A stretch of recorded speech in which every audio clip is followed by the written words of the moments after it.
Bom dia, tudo bem?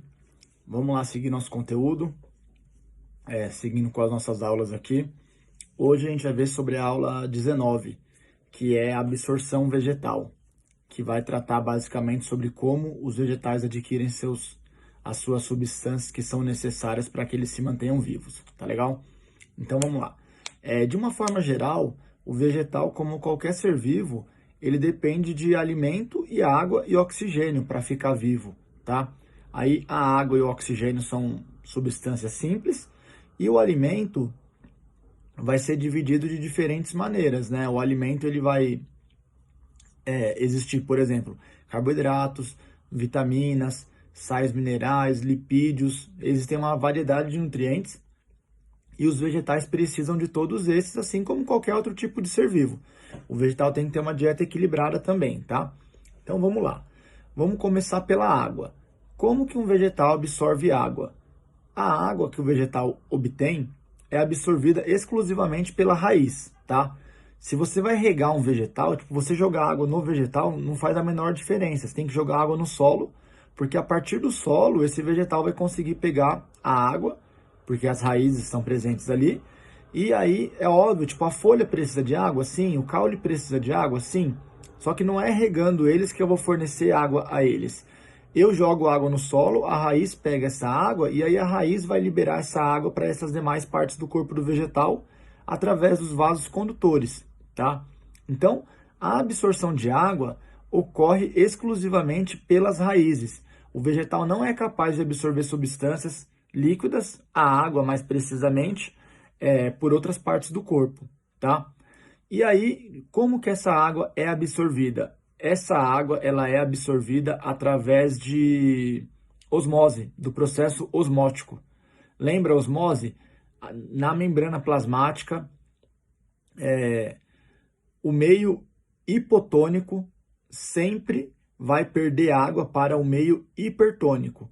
Portanto, sempre a raiz do vegetal ela deve estar hipertônica em relação ao solo. Isso geralmente acontece porque a raiz do vegetal ela tem vários nutrientes presentes no seu interior.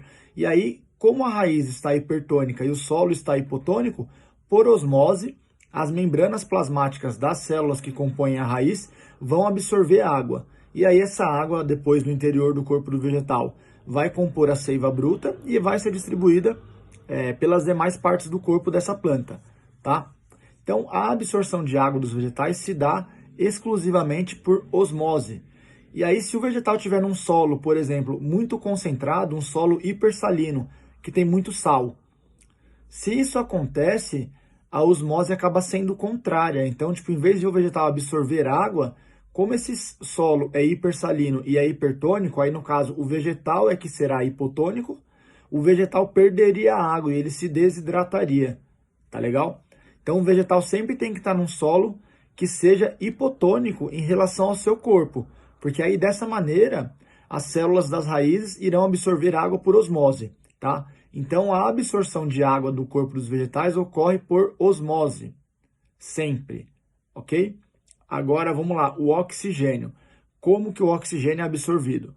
Primeiramente, o oxigênio ele é absorvido nas folhas. O oxigênio não, desculpa, o gás carbônico, porque as plantas têm um processo de assimilação de gás contrário ao nosso. Elas pegam o CO2 e elas emitem o O2. O CO2 ele é absorvido na região das folhas chamada de estômatos. Estômatos são aqueles poros, são aqueles pequenos buraquinhos que ficam presentes na superfície da folha e que ajudam ela na troca gasosa. Então, tanto o CO2 entra pelo estômato, quanto o O2 e o vapor da água saem também pelo estômato. De que maneira que eles saem? Toda a membrana ela é programada a eliminar e a absorver substâncias de dois processos diferentes, difusão e osmose. Tudo que é líquido é o processo de osmose. Tudo que são moléculas, íons, é através de difusão. Os gases, eles não são líquidos, eles são gasosos, como o próprio nome sugere. Portanto, essa troca de substância, essa eliminação de gases ou essa absorção de gases sempre ocorrerá pelo processo de difusão, tá? Sempre ocorre uma difusão. Então, os gases nos vegetais são absorvidos ou são eliminados através do processo de difusão pela região do corpo deles chamada de estômatos, que são os poros presentes na superfície da folha. Tá legal? E aí agora os nutrientes, tipo minerais. Como que eles absorvem minerais? Eles absorvem minerais também pelo solo, tá? E nesse caso, vai ser por osmose pela seguinte razão. Quando o vegetal ele absorve a água do solo através das raízes, como essa água ficou parada lá no solo, ela teve muitos minerais diluídos nela. Uma água de cachoeira, por exemplo, se você bebe água da cachoeira, ela tem um gosto diferente, tipo o meu gosto de pedra, no caso. Por que isso? Porque tem vários minerais dissolvidos nela. Quando o vegetal absorve uma água no solo, como essa água ficou lá no solo, os minerais presentes na terra foram se diluindo nele. Então, quando ela absorve a água, automaticamente ela absorve os minerais juntos, tá? E aí, esses minerais que ela absorveu vão ser classificados de duas maneiras diferentes: micronutrientes e macronutrientes. O prefixo micro significa pequeno, pouco, e macro significa grande, muito. Então, micronutrientes e macronutrientes se diferenciam pela seguinte condição: os micronutrientes são aqueles nutrientes que as plantas precisam em pequena quantidade, tá? Daí vem o nome, micronutriente, pequenos nutrientes, mas não sobre o tamanho, sobre a quantidade necessária dentro do organismo. Macronutrientes, grandes nutrientes, também no que diz respeito à quantidade necessária dentro do organismo vegetal. Então, micronutrientes são nutrientes que os vegetais precisam em pequena quantidade, como, por exemplo, cloro, ferro, cobre, manganês, tá? Já os macronutrientes são aqueles presentes em grande quantidade, são necessários que o vegetal tenha muito dentro dele, como, por exemplo, nitrogênio, fósforo, cálcio, potássio, iodo, tá? Então, essa é a diferença entre esses dois tipos de nutrientes. Então, mas ambos são absorvidos pela raiz. Se a planta acaba absorvendo uma água com muitos micronutrientes, ela vai eliminar, ela vai excretar esse excesso que sobrou, tá? Igual a gente, se você come muito mais do que você precisa, você faz cocô, xixi, e aí você acaba eliminando esse excesso de substâncias, tá bom? E, para finalizar, a parte de alimento, carboidrato. Como que a planta pega carboidrato? Através do processo de fotossíntese, tá? A fotossíntese, além do oxigênio, ela origina também glicose, que vai fazer com que o vegetal tenha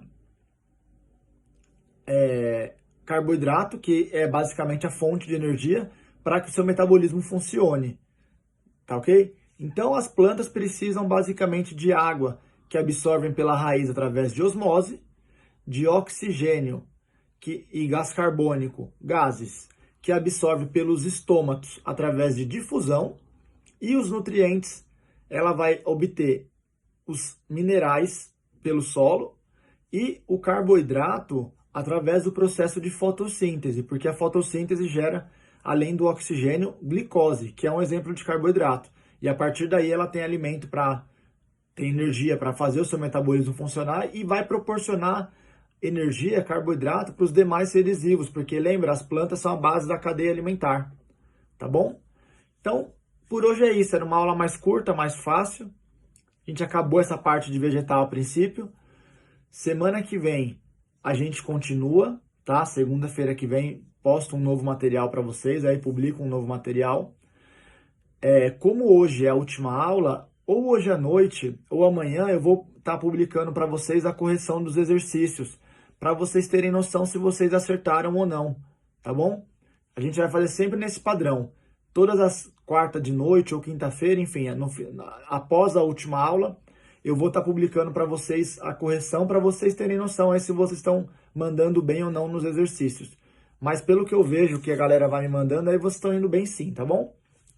Eu não sei se vocês estão acompanhando o noticiário, mas uma informação aí para vocês.